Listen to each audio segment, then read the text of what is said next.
This TikTok is for any American who does not have another place to. So, as a person that has lived in three different countries now, being that I lived in Spain, the United Kingdom, and also Mexico, I would say for the people of America that, like he said, that are not paying attention to what's actually happening to the American Empire.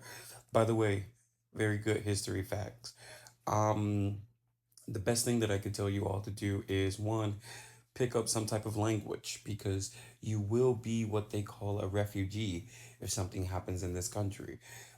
Number two, you will have to start, I would say, vetting places to look for as far as like to find refuge if you're needing a place to go. For me, I started this process because I saw this 6 years ago. I vetted three different countries. I learned another language.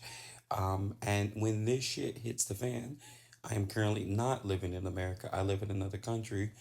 But when this shit does hit the fan, I do have three different places in which one of them taught me the language of Spanish so that I can go from the likes of Spain to the likes of Mexico, Colombia, anywhere in South America if it comes to that. So what I would say is I think that everybody just needs to take this more serious than what it actually seems. It's actually a lot worse than this.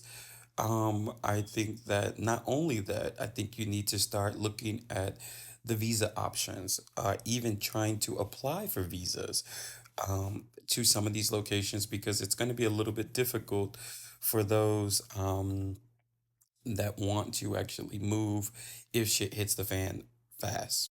I only say that because I know a lot of Americans that don't understand the war that has actually taken place that in Ukraine, where the men were actually forced into the army. Not only were they forced into the army, the men were not allowed to leave the country for the last 5, 6, 7 years that this war has actually been going on with Russia.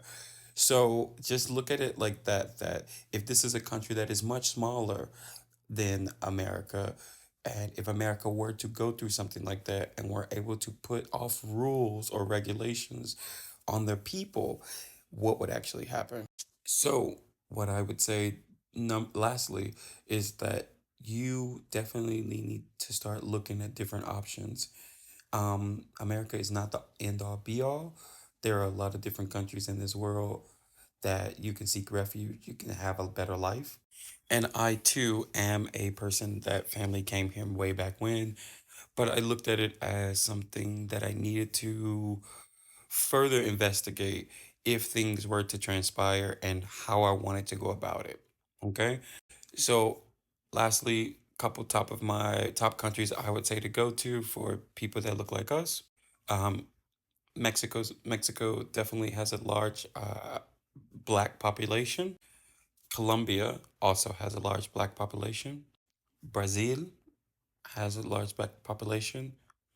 And also, even though not a different country, Puerto Rico. Puerto Rico is still part of the America.